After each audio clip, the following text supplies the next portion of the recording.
নমস্কার বন্ধুরা, স্মৃতির চিলেকোঠাতে আজ আপনারা শুনবেন চার মূর্তির গল্প।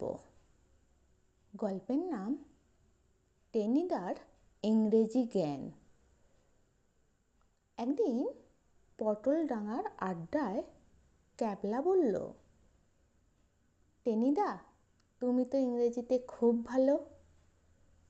টেনিদা গম্ভীর হয়ে বলল, অবশ্যই, আমি তো একবার এক সাহেবকে ইংরেজিতে এমন বকেছিলাম যে সে পালিয়ে গেল।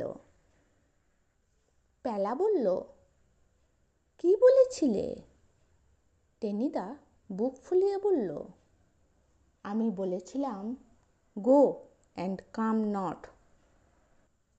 হাবুল বলল, এইটা আবার কি ইংরেজি? ক্যাবলা হাসতে হাসতে বলল, ওটা তো বাংলায় যাও আর এসো না। টেনিদা বলল, তাই তো বললাম, সাহেবটা এত ভয় পেয়েছিল যে সত্যিই আর আসেনি। টেনিদার এই গল্পটা কেমন লাগলো? যদি ভালো লেগে থাকে তাহলে লাইক করবেন, শেয়ার করবেন, আর এই ধরনের আরও নানান স্বাদের গল্প শুনতে চাইলে স্মৃতির চিলেকোঠা চ্যানেলটাকে সাবস্ক্রাইব করে আমাদের সঙ্গে থাকবেন। ভালো থাকবেন।